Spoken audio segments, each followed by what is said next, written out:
Allah says, O Muslimano, وَلَقَدْ فَتَنَّ الَّذِينَ مِنْ قَبْلِهِمْ. You know the only ones that have been tested? I've tested those before you. Look at Fir'aun, my young friends, how he would persecute the believers in his time. يُزَبِّيُ أَبْنَاهُمْ. He would take their children and he would slaughter them before their very own eyes. My young friends, the women, he would make them slaves. He didn't even spare his own wife Asiya. He nailed her to the ground and she begged for Allah's mercy. Open his book. What did she say to Allah? Oh Allah, Rabbi najjini min Fir'aun wa amalih, najjini min al-qawmi zalimin. Oh Allah, I'm begging you. Oh Allah, save me from this zalim. Oh Allah, save me from this zalim and his work. Save me from these zalimin. I ask you, my young friends, what did my Nabi say to Khabbab? Khabbab is that one individual who they would drag over heaps of smoldering charcoal to burn. He comes to the Prophet ﷺ and he says, Ya Rasulullah, the kuffar are persecuting us. The kuffar are torturing us. Ya Rasulullah, it's intolerable. Ya Rasulullah, I can't bear it anymore. You are the near one. You are the dear one. You are the one, when you raise your hand before your Lord, your Lord loves you so much that he will never reject you, that he will never turn you away. Oh my beloved Nabi, ala tastansiru lana, ala tad'u lana. Will you not make dua for us? Will you not ask your Rabb to help us? What did my Nabi say, my young friends? My Nabi said, O Khabbab, in the nations before you, there were people. A man would be taken, a hole would be dug, he would be placed inside this hole. A large saw would be brought. It would be placed on the middle of his head. And then this man would be cut into two pieces. Even that wouldn't turn him away from the deen of Allah. Even that wouldn't turn him away from Allah. In the nations before you, men would be taken. Their flesh and their skin would be stripped all the way to the bone. So much so that the bone would be visible. O Khabbab, even that wouldn't turn him away from the deen of Allah. Even that wouldn't turn him away from Allah. My young friends, Allah has tested the believers. Allah is testing the believers. Allah will always test the believers. Where do you and I compare with the prophets of Allah subhanahu wa ta'ala? In terms of qurb, closeness to Allah. In terms of ma'rifah, recognition. In terms of love. They are the near ones. They are the dear ones. They are the ones, my young friends, that never wronged Allah. What does my Allah say with regards to my Nabi Muhammad? إِنَّ فَتَحْنَا لَكَ فَتْحًا مُبِينًا لِيَغْفِرَ لَكَ اللَّهُ مَا تَقَدَّمَ مِنْ ذَنْبِكَ وَمَا تَأَخَّرَ. Prophet ﷺ would worship for hours and hours on end. And the Sahaba would say, Ya Rasulullah, why do you worship when Allah has purified you? Ghafara, there's a barrier between you and sin. Oh my beloved Nabi, you are so pure that you can't even wrong your master. You can't even wrong your Allah. You can't even commit sin. You can't even disobey him. This was the piety and purity of Muhammad. And this was the piety and purity of the Anbiya. My young friends, they are the near ones. They are the dear ones. You would think, my young friends, that Allah subhanahu wa ta'ala wouldn't put them through any difficulty because they are the ones that Allah subhanahu wa ta'ala loves. When Sayyidina Abu Sa'id al-Khudri radiyallahu ta'ala anhu asked the Prophet sallallahu alayhi wa sallam, Ya Rasulullah, ayyun nasi ashaddu bala? Who are the people that Allah tests most of all? Tell me, my young friend, what was the response of my Nabi? Who are the people that Allah tests most of all? The Prophet sallallahu alayhi wa sallam replied, Al-Anbiya. Allah tests the prophets of Allah most of all. Allah tests those that he loves most of all. Those that are near and dear to him most of all. Then those that are near and dear to him. Then those that are near and dear to him. Then those that are near and dear to him. Look at Ibrahim alayhi salatu wassalam. Where do you and I compare with Ibrahim? Musa was Kalimullah. Allah called him to Mount Tur and conversed with him. Adam was Safiyullah. Isa was Kalimatullah and Ruhullah. And my young friends, Ibrahim was the Khalil of Allah. Allah befriended him. He became the near and dear friend of Allah. What didn't my Allah do to Ibrahim? My young friends, look at the test. Look at the test. He was thrown inside fire. The Khalil of Allah. They're throwing inside the fire. He's flying in the air, heading towards the fire, and the angels approach him. Oh, Khalil, Ibrahim, let us help you. Ibrahim says no. The angels say, if you don't seek our help, then ask your Lord, ask your Rabb. Ibrahim responds, Ilmuhu bihali, yughni an su'ali. My master knows what is happening with me. When my master can see and he knows what is happening with me, there's no need for me to ask. If this is what my Rabb has chosen for me, that I land inside this fire and burn, I will not ask my master. Raditu billahi rabba wa bil islami deena. I'm happy with my master and I'm happy with whatever Allah has destined for me. And Sayyidina Ibrahim alayhi salatu wasalam lands inside the fire. This wasn't the only test. How many years, my young friends, Ibrahim alayhi salatu wasalam made dua. Rabbi habli min as-salihin. Rabbi habli min as-salihin. Oh Allah, I'm begging you, give me a righteous son. Oh Allah, I'm begging you, give me a righteous son. How many nights he stayed awake and he begged and he begged and he begged. If you pick up the books of tafsir, it will mention that as Ibrahim was around 80 years of age when Allah responded to the call and cry of Ibrahim, that Allah gave him Ismail. After all these years, Allah gave him Ismail. My friends, what does Allah do? Oh Ibrahim, take Ismail with his mother and go leave him in a barren desert, in a place where there's no water, where there's nothing. And Ismail left him there with a little bit of water, a little bit of dates. And then what does Allah do? Allah makes him connect.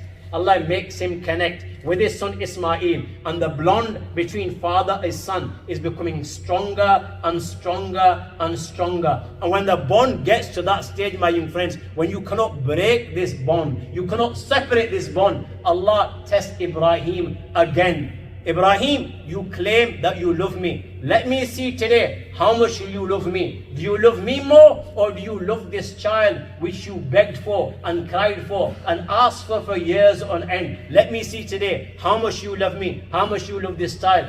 Take this child if you love me more. Take this child, and I want you to offer this child in sacrifice. I want you to slaughter this child with your bare hands. This was Ibrahim alayhi salatu wasalam. My young friends, you think this siege in Gaza is bad? It is bad. But my young friends, where does this siege of Gaza, which took place on the dunya, and even then some form of aid was getting in from Rafah, even though it was very, very small, where does this siege compare with the siege of Yunus alayhi salatu wasalam? Yunus alayhi salam was a Nabi of Allah, pure and free from sin. Anbiya do not disobey Allah. Anbiya spend their lives carrying out the instructions of Allah. They've been chosen for a mission. They are special selected people. He was a special chosen people. Look at his siege, not on the dunya. His siege, my young friends, was in the sea. Nothing could get in. Nothing could get in. There wasn't darkness just for a day. My young friends, never mind no electric. Never mind no food. My young friends, there wasn't even the light of the day. There was total darkness. The darkness of the night. The darkness of the sea. The darkness of the stomach of a whale. Nothing goes in. Nothing goes out. In Gaza, there are 2.3 million people. My young friends, when you see others suffer, you still have some form of strength because you have others around you. You've seen others going through difficulties, calamities. You see others losing their mothers, their fathers, their children, starving. So this gives you strength that if he can make sabr, I can make sabr. I ask you, my young friends, who was with Yunus inside the stomach of the whale when he called out, La ilaha illa ant, subhanak, inni kuntu min al-zalimin, so close to the seabed that he could hear the stones glorify my master. These were the Anbiya alayhi salatu wasalam. Who can forget my Nabi Muhammad sallallahu alayhi wasallam? My young friends, I ask you, you tell me, has Allah ever created a human being more akram, more honorable to Allah, more near to Allah, more dear to Allah, more beloved to Allah, more than Rasulullah sallallahu alaihi wasallam? No, my young friends, if Allah has created this universe for any one person, then that person was none other than Muhammad sallallahu alaihi wasallam. My young friends, look at the difficulties that Allah put his Habib through before he even comes into the dunya. Before he even comes into the dunya, what does my Rabb say? وَالضُّحَى وَاللَّيْلِ إِذَا سَجَى مَا وَدَّعَكَ رَبُّكَ وَمَا قَلَى وَلَلْآخِرَةُ خَيْرٌ لَكَ مِنَ الْأُولَى وَلَسَوْفَ يُؤْتِيكَ رَبُّكَ فَتَرْضَى أَلَمْ يَجِدْكَ يَتِيمًا فآوى. Allah took away his father. My Nabi my Nabi could not even benefit from the love of our father. My Nabi just got used to his mother Amina, and at the age of 6, my Rabb takes away his mother. My Nabi just got used to the love of a grandfather and got used to his grandfather, and my Nabi and my Allah takes away his grandfather at the age of 8. How many members of his own family my Prophet Muhammad ﷺ buried whilst he was alive? Who can forget Khadija? My young friends, our mother Khadija was the one that would comfort the Prophet Muhammad ﷺ. Nabi is that individual that's been chosen to comfort people and to give them love. Khadija received the honor that she was the one chosen to comfort the Prophet ﷺ. When Prophet ﷺ met Jibreel for the first time, and the Prophet ﷺ was parishan, and he came rushing home. Zammiluni, Zammiluni, Ya Khadija. Oh Khadija, cover me. Oh Khadija, cover me. And the Prophet ﷺ related what happened in the cave of Hira. What did my mother say? My mother said, comforting the Prophet ﷺ, Wallahi la yuhzik Allah abada. I swear by Allah, your Lord will never disgrace you. إنك لتصل الرحم وتحمل الكلب وتكسب المعدوم وتقرئ الضيف وتعين على نوائب الحق. Because O Muhammad sallallahu alaihi wasallam, you do sila rahmi, you do good to your relatives, you carry the burden of the weak, you entertain guests, and you help in those difficulties which are haq. She was chosen to comfort the Prophet Muhammad sallallahu alaihi wasallam. My Nabi, my young friends, had to bury her inside in his life. How do you think my Nabi felt then? This is just the beginning. How many of his children my Nabi had to bury with his own hands? All his boys, my young friends. Ibrahim, the Prophet ﷺ had to bury. Tears are flowing from his eyes, and the Sahaba are saying, Ya Rasulullah, what is this? You're crying. And the Prophet ﷺ said, this is mercy which Allah has placed in the heart of the merciful. He buried Ibrahim, my young friends, in his life. He buried Qasim inside his life. He buried Tayyib and Tahir whilst he was alive. How many of his daughters did the Prophet ﷺ bury? My young friends, he buried Ruqayya, he buried Kulsum. This is not the end, my young friends. Look at the persecution and torture when he declared La ilaha illallah Muhammad Rasulullah. From verbal persecution, they said Sahir, he's a magician. They said Sha'ir, he's a poet. They said Kahin, he's a soothsayer. They said Asatir al-Awwaleen, these are fairy tales. You made these stories up. A Christian by the name of Adas teaches you these stories. It doesn't come to an end. From verbal persecution to physical persecution, they start by belittling him. They would go around and spit on his face. They would take dust and dirt and they would cover his blessed body with it, and he would return home to Fatima. And when Fatima would see her father coming like this, she would rush to him and she would cry and she would wipe away the dust, and the Prophet ﷺ would console her. Ya bunayya la tabki fa inna Allah maniun abak. Oh my daughter, do not cry. Oh my daughter, do not cry, for Allah will take care of your father, for Allah will help your father, for Allah will not forsake your father. My young friends, it doesn't come to an end. Even when my Nabi would prostrate before his master, they did not let him be. They would take the abdominal contents of a camel, the ojri, the impurity, and they would place it on the back of Rasulullah sallallahu alaihi wasallam. As a result of which my Nabi would not be able to raise his head in sajda. It was only when Fatima would come and she would take the impurity off, the Prophet sallallahu alaihi wasallam would be able to raise his head. Who can forget, my young friends, when they forced the sons of Abu Lahab to divorce the daughters of Muhammad? How do you think my Nabi felt the day when his daughters, 2 daughters, were divorced? Not because they had wronged their husbands. No, my young friends, these were the daughters of a Nabi. They were only divorced because my Nabi said, La ilaha illallah Muhammadur Rasulullah. There's no God worthy of worship but Allah, and Muhammad is the messenger of Allah. You look at this siege of Gaza for 50 days, my young friends. Look, who can forget the siege of my Nabi? It wasn't for a week, it wasn't for a month. For 3 years, nothing could come in, nothing could go out. The Quraysh refused to buy anything from them, sell anything to them. It got to a stage, my young friends, when the believers were eating the leaves of trees. My young friends, who can forget what happened to my Nabi in Ta'if? He was stoned, my young friends.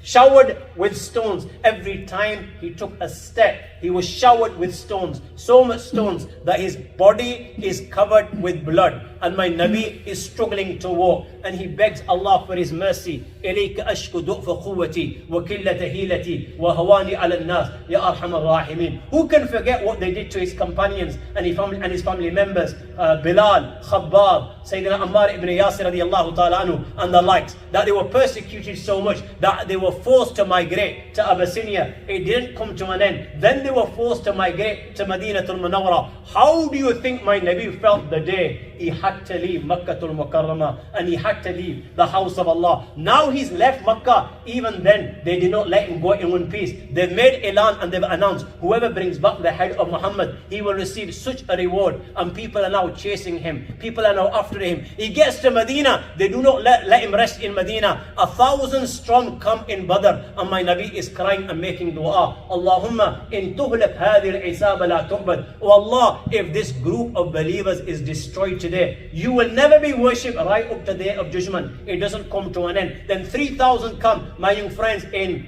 Uhud, and they injure the Prophet Muhammad sallallahu alaihi wasallam. He's covered in blood and he's making dua. Allahumma aghfir li qawmi fa innahum la ya'lamun. It doesn't come to an end, my young friends. Then in Khandaq, 12,000 men come. The Arabian Peninsula, I've never seen an army so big. They've surrounded Madinatul Munawwara. It is bitterly cold. The Sahaba radiallahu ta'ala are struggling. There's poverty, there's hunger. The hunger level was such, my young friends. The Sahaba have a stone tied to their stomach, and my Nabi has 2 stones tied to his stomach. The situation was so bad that your Rabb paints the picture in the Quran. إِذْ جَاءُكُمْ مِنْ فَوْقِكُمْ وَمِنْ أَسْفَلَ مِنْكُمْ وَإِزَّاغَتِ الْأَبْصَارُ وَبَلَغَتِ الْقُلُوبُ الْحَنَاجِرَ وَتَظُنُّونَ بِاللَّهِ الظُّنُونَ هُنَالِكَ ابْتُلِيَ الْمُؤْمِنُونَ وَزُلْزِلُوا زِلْزَالًا شَدِيدًا. The hearts reach the throats, and you are harboring doubts with regards to Allah, and the believers were tested, a mighty testing.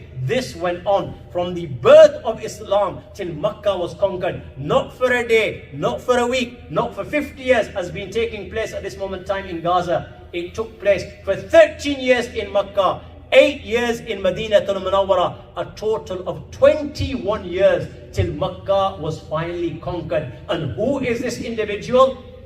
There is no human being that Allah has ever created, that Allah will ever create, more dear and more honorable to him than Muhammad sallallahu alaihi wasallam. And you and I think that we're going to go into Jannah just like this by saying La ilaha illallah, without showing Allah our true love, and without Allah testing our love. We're just going to go Jannah like this. Now you will understand as to why the people of Gaza are going through this difficulty. The more near and dear you are to Allah, the stronger your Iman, the stronger your Islam, the tougher your test, and the higher and the more severe your test, and the higher your rank. Why does Allah subhanahu wa ta'ala test? Why does Allah subhanahu wa ta'ala test? The reality is, my master is simply this. He's the Shenshah. He's the Badshah. La yusal amma yafal. He's not questioned. He does as he pleases. But Allah has made it known in the Quran. فَلَيَعْلَمَنَّ اللَّهُ الَّذِينَ صَدَقُوا وَلَيَعْلَمَنَّ الْكَاذِبِينَ. Allah, through these difficulties and tests, Allah makes known the truth of those that are truthful. And Allah makes known to people like you and me the falsehood and the lies of the liars. Allah doesn't need to test anyone. Allah knows. Allah knows Adam here. Allah knows Abdullah here. Allah knows what they're capable of. Allah knows if He would put Adam through a test, whether he would succeed or whether he wouldn't succeed. Allah knows if He put Abdullah through a test, whether Abdullah would be able to succeed, whether Abdullah would not be able to succeed, whether Abdullah would still say Raditu billahi rabban. Allah knows all this. But why does Allah test? So that people like you and me can know, my young friends. Because tomorrow, for example, if Allah subhanahu wa ta'ala gives the highest rank to Adam in Jannah, and hopefully so, it'll be like this, that Allah blesses him with the rafaqat and the companionship of my Nabi sallallahu alaihi wasallam. Based on Allah's own knowledge, Abdullah can raise objections on Allah. Why did he receive such a great rank?